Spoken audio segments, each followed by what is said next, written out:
ഇത് വളരെ അപകടകരമായ ഒരു മേഖലയിലാണ് നമ്മളിപ്പോൾ ആയിരിക്കുന്നത്. എപ്പോൾ പ്രാർത്ഥിക്കാതിരുന്നാലും എൻ്റെ ആഗ്രഹം കർത്താവേ സ്തോത്രം, കർത്താവേ കർത്താവേ. എല്ലാ ദിവസവും പ്രാർത്ഥിക്കുമ്പോൾ ആദ്യം മുമ്പിൽ നിൽക്കുന്നത് എൻ്റെ ആഗ്രഹം ദൈവത്തോട് പറയുക എന്നുള്ളതാണ്. ഇല്ലേ? അതാണോ നിങ്ങൾ ചെയ്യുന്നത്? നമ്മുടെ ആഗ്രഹങ്ങളല്ല. നമ്മൾ പാടും, എൻ്റെ ഇഷ്ടം ഒന്നും വേണ്ട പ്രിയനെ, അങ്ങേ ഇഷ്ടം. പാടുമ്പോൾ ആരാധിക്കുമ്പോഴൊക്കെ ഈ പാട്ട് പാടും. പ്രാർത്ഥിക്കാൻ അടുത്ത് വരുമ്പോഴോ നമ്മുടെ ഇഷ്ടം തന്നെയാണ് ആദ്യം കൊണ്ട് നിരത്തി വയ്ക്കും. നമ്മുടെ ഇഷ്ടങ്ങൾ എന്തെല്ലാമാണോ അതെല്ലാം അങ്ങോട്ട് നിരത്തി വയ്ക്കുകയാണ്. അപ്പോൾ പാടുമ്പോൾ ഒന്ന്, പ്രാർത്ഥിക്കുമ്പോൾ മറ്റൊന്ന്, പ്രസംഗിക്കുമ്പോൾ ഒന്ന്, ജീവിക്കുമ്പോൾ മറ്റൊന്ന്. വൈരുദ്ധ്യതയായ സാഹചര്യം പാപം അതിക്രമിച്ച് ലംഘനം വരുത്തിയിരിക്കുന്നു. അതുകൊണ്ട് നാം കഷ്ടത്തിലാകുമ്പോൾ ദൈവത്തിൻ്റെ കണ്ണ് നമുക്ക് തുറക്കുന്നില്ല, ദൈവത്തിൻ്റെ മുഖം നമുക്ക് മറച്ചും വച്ചിരിക്കുന്നു.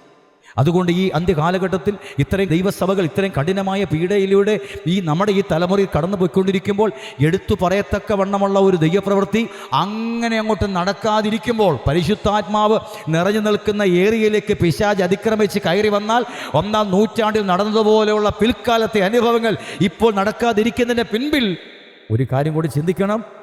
ഒന്നിൻ്റെ ക്രോധത്തിലാണ്. താൻ രക്തം കൊടുത്ത് വിളിച്ച് വേർതിരിച്ച തൻ്റെ മക്കൾ അവരുടെ ഇഷ്ടപ്രകാരം നടക്കുകയാണ്. എൻ്റെ വാക്കുകൾ അവർ കേൾക്കുന്നില്ല, എൻ്റെ യാചനകൾ അവർ തിരസ്കരിക്കുകയാണ്. അവർക്ക് താൽക്കാലികമായതാണ് വേണ്ടത്.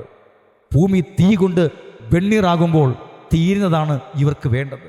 ഇപ്പോഴും സർവശക്തനായ എന്നോട് അവർ ചോദിക്കുന്നത് ലൗകികമായ കാര്യങ്ങളാണ്. മരണം കൊണ്ട് അസ്തമിക്കുന്ന കാര്യങ്ങളാണ് ഇത്രയും വർഷമായിട്ടും അവരെന്നോട് ചോദിക്കുന്നത്. ഞാൻ അവർക്ക് കൊടുക്കാം എന്ന് പറഞ്ഞിരിക്കുന്ന ഒരു കാര്യം പോലും അവരെന്നോട് ചോദിക്കുന്നില്ല.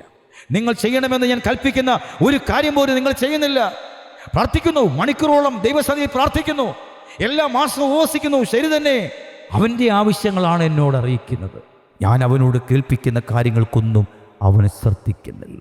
ഞായറാഴ്ച തോറും വെള്ളിയാഴ്ച തോറും വചനങ്ങൾ കേട്ടുകൊണ്ടിരിക്കുമ്പോൾ ആ വചനത്തിനൊന്നും ശ്രദ്ധ കൊടുക്കുന്നില്ല. അപ്പോഴും എനിക്കൊരു വിഷയമുണ്ട്, പ്രാർത്ഥിക്കണം എന്നതാണ് ആ ജീവിതനാടി പറയുന്നത്. വചനം പറയുന്നത് ദൃശ്യമായതിൽ നിന്നും അദൃശ്യമായതിലേക്കും താൽക്കാലികമായതിൽ നിന്നും നിത്യമായതിലേക്കുമുള്ള ഒരു സ്വർഗീയ പ്രവേശനത്തിൻ്റെ ഈ വഴിയിൽ നാം ആയിരിക്കുമ്പോൾ, പ്രിയ സഹോദരങ്ങളെ, ലൗകികമായ വ്യവസ്ഥകളും ആത്മീയമായ വ്യവസ്ഥകളും തമ്മിൽ കൂട്ടിയോജിപ്പിക്കുവാൻ കഴിയാത്ത ഒരവസ്ഥയായിരിക്കും കടന്നു വരുന്നത്. അതിനെ ബാലൻസ് ചെയ്ത് മുമ്പോട്ട് കൊണ്ടുപോകുവാൻ നമുക്ക് പ്രേരണ നൽകുന്ന ഒരേ ഒരു ഘടകം ദൈവത്തിൻ്റെ പരിശുദ്ധാത്മാവ് മാത്രമാണ്. കർത്താവിൻ്റെ പുനഃനാമം വാഴ്ത്തപ്പെടുമാറാകട്ടെ. രക്തത്താൽ വചനത്താൽ ചെയ്യാം.